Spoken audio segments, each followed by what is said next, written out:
A shadow over Hinterkaifeck, Bavaria, 1922. Hinterkaifeck farm stood isolated, miles from the nearest village, surrounded by dense woods. The farmhouse, a dark silhouette against the brooding sky. This was a place of secrets, a place where darkness lingered. The family of Hinterkaifeck farm. Andreas Gruber, the patriarch, a man hardened by life. His wife Kazilia, stern and watchful. Their widowed daughter Victoria, and her two young children, Kazilia and Joseph. The family was close-knit, but a palpable tension hung in the air. The farmhand, Karl, had recently left. He spoke of strange footsteps in the attic, of unseen eyes watching. Andreas Gruber, a man in his 60s, had spent his entire life working the land. His hands were calloused, his face weathered by years of toil under the sun. He was known in the village for his strict demeanor and unyielding work ethic. Despite his gruff exterior, he cared deeply for his family, though he rarely showed it. Kazilia, his wife, was the backbone of the household. She managed the daily chores with a stern efficiency, her eyes always watchful, as if she could sense the unease that had settled over their home. She was a woman of few words, but her presence was felt in every corner of the farm. Their daughter, Victoria, had returned to the farm after the death of her husband. She was a resilient woman, determined to provide a good life for her children, young Kazilia and Joseph. The children brought a semblance of joy to the otherwise somber household, their laughter a brief respite from the underlying tension. Karl, the farmhand, had been with the family for several months. He was a reliable worker, but something had changed. He spoke of hearing strange noises at night, footsteps in the attic when no one should have been there. He felt as if unseen eyes were watching him, a feeling that grew stronger with each passing day. The farm itself seemed to hold its breath, as if it too sensed the growing unease. Shadows seemed to move of their own accord, and the once familiar sounds of the farm took on an eerie quality. The family tried to go about their daily lives, but the sense of dread was inescapable. The attic, once a place for storage, had become a source of fear. The door remained locked, but the noises continued. Andreas dismissed Karl's concerns at first, attributing them to the creaks and groans of an old house. But as the days went by, even he couldn't ignore the strange occurrences. At the dinner table, the family spoke in hushed tones. The tension was palpable, each member lost in their own thoughts. They tried to maintain a semblance of normalcy, but the fear was always there, lurking just beneath the surface. The once close-knit family was being pulled apart by an unseen force. As dawn broke over Hinterkaifeck farm, the mist rising from the fields, the family faced another day of uncertainty. The farm, their home, had become a place of unease. They could only hope that the strange occurrences would cease, and that peace would return to their lives. But deep down, they knew that something was terribly wrong. Whispers and shadows, the unsettling prelude. Days before the tragedy, strange occurrences plagued the family. Footsteps in the snow leading to the farm, but none leaving. A set of house keys vanished. Andreas found an unfamiliar newspaper in the yard. He was convinced they were being watched. His concerns dismissed as paranoia, his warnings ignored. The footsteps were always there, fresh and crisp, as if someone had just walked by. Yet, no matter how much Andreas searched, he could never find any trace of the person who made them.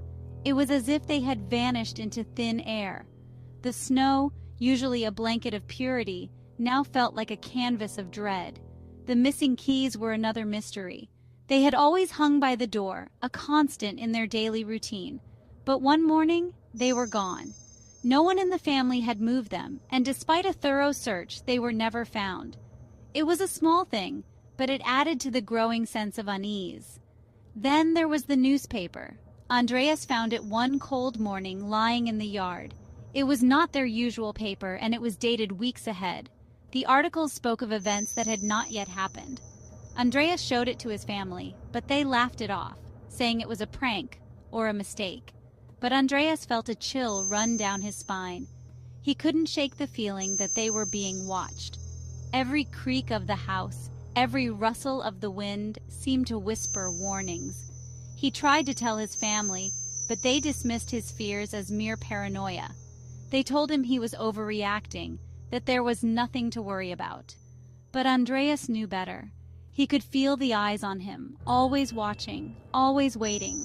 At dinner, Andreas would often find himself lost in thought, his eyes darting to the windows, expecting to see a shadow lurking outside.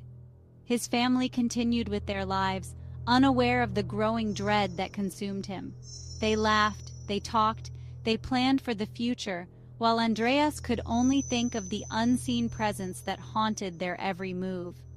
The farmstead, once a place of warmth and safety, now felt like a prison. The shadows seemed to grow longer, the nights colder. Andreas knew something was coming, something terrible, but no matter how much he tried to warn his family, they wouldn't listen. And so, the unsettling prelude continued, leading them ever closer to the tragedy that awaited. A gruesome discovery in the barn. Days passed. Silence fell upon Hinterkaifeck. Concern grew in the village. A mechanic arrived to find the family's lifeless bodies in the barn, bludgeoned with a pickaxe, brutally murdered. Little Joseph still clutching his mother's dress.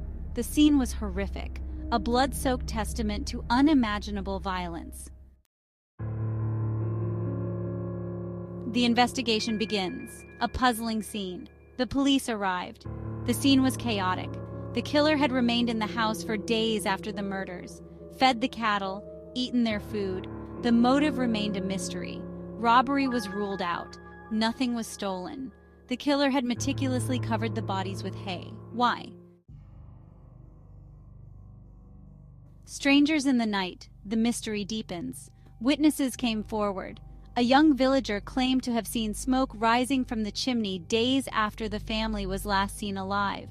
Another spoke of a strange man lurking in the woods, his eyes filled with malice. The police investigated. Each lead led to a dead end.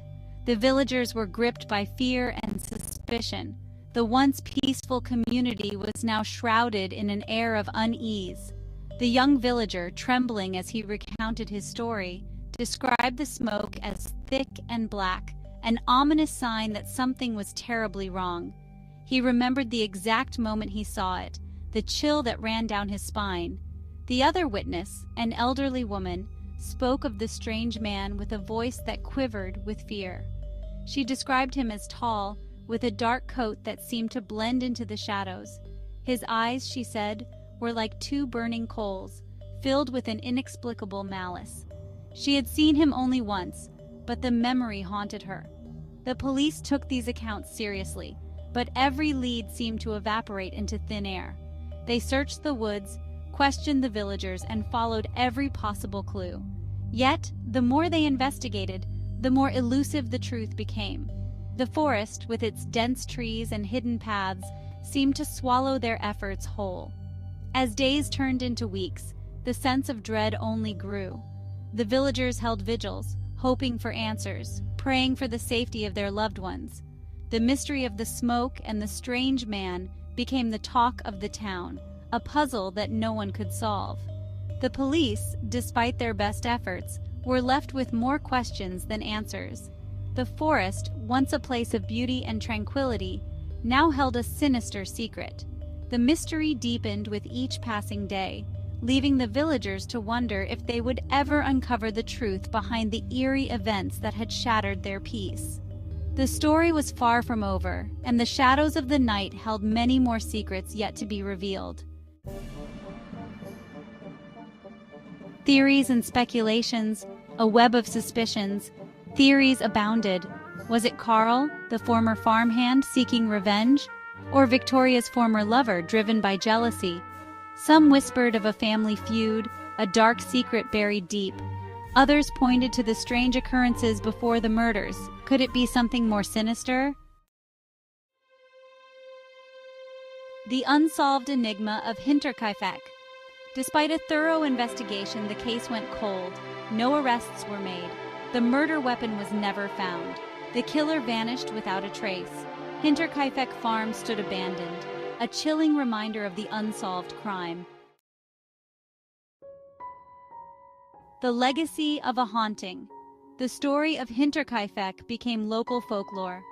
A cautionary tale whispered around campfires, a chilling reminder that some secrets are never meant to be uncovered. The farm remained abandoned, a silent monument to a family brutally slain. Conclusion: the mystery endures. The Hinterkaifeck murders remain one of Germany's most baffling unsolved crimes. The isolation of the farm, the brutality of the murders, the lack of a motive, all contribute to its enduring mystery. The truth, like the farm itself, remains lost in time, a chilling reminder that some questions have no answers. About the author. Robert Damon Schneck is a writer and researcher specializing in folklore, the paranormal, and unexplained phenomena. He is best known for his website Strange Magazine and his book The Bye-Bye Man and Other Strange But True Tales. He currently resides